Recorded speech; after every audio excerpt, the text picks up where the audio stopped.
അത് വേണ്ട. നേരെ മറിച്ച് ഒരു നല്ലൊരു പ്രോജക്റ്റ് ആണെങ്കിൽ ആരും കൊണ്ടുവന്നാലും ഞങ്ങൾ ചെയ്യും. ഞാൻ വികസനമാണ് വേണ്ടത്. അത് ഈ രംഗം പാർട്ടി BJP ആയി എന്നുള്ള കുഴപ്പം മാത്രമല്ലേ ഉള്ളൂ.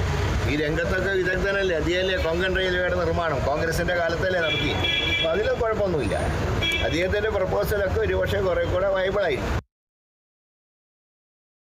അതേസമയം സിൽവർ ലൈൻ പദ്ധതി കേരളത്തിൽ വരണമെന്ന് തന്നെയാണ് LDFിൻ്റെ നിലപാടെന്ന് കൺവീനർ TP രാമകൃഷ്ണൻ ആവർത്തിച്ച് വ്യക്തമാക്കി. പക്ഷേ അതിന് കേന്ദ്രം അനുവാദം തരണം. അതിവേഗത്തിൽ ഓടാൻ സാധിക്കുന്ന റെയിൽ പാളം കേരളത്തിലില്ല. കേരളത്തിന് അനുകൂലമായ ശ്രീധരൻ്റെ അഭിപ്രായം പ്രായോഗികമാകണമെങ്കിൽ അംഗീകരിക്കാൻ സർക്കാരിന് ഒരു മടിയുമില്ല. ഇക്കാര്യത്തിൽ ഒരു പിടിവാശിയുമില്ല. ശ്രീധരൻ തയ്യാറാണെങ്കിൽ കേന്ദ്രം അനുമതി തന്നാൽ യോജിച്ച് പ്രവർത്തിക്കുമെന്നും TP രാമകൃഷ്ണൻ പറഞ്ഞു. കേരളത്തിൽ അതിവേഗ റെയിൽ വേണം എന്ന നിലപാടിൽ തന്നെയാണ് ഇടതുപക്ഷ ജനാധിപത്യ മുന്നണിക്ക്.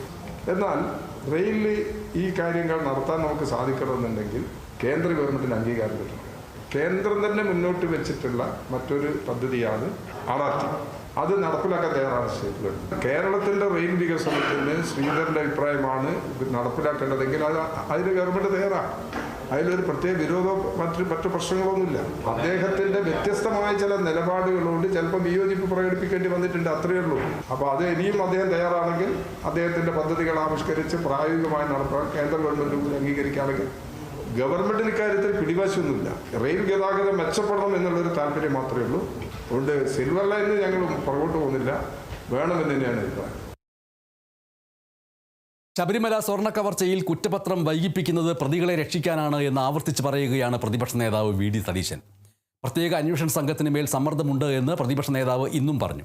ദ്വാരപാലക ശില്പത്തിൻ്റെ സ്വർണ്ണപ്പാളികൾ വാങ്ങിയ കോടീശ്വരനെ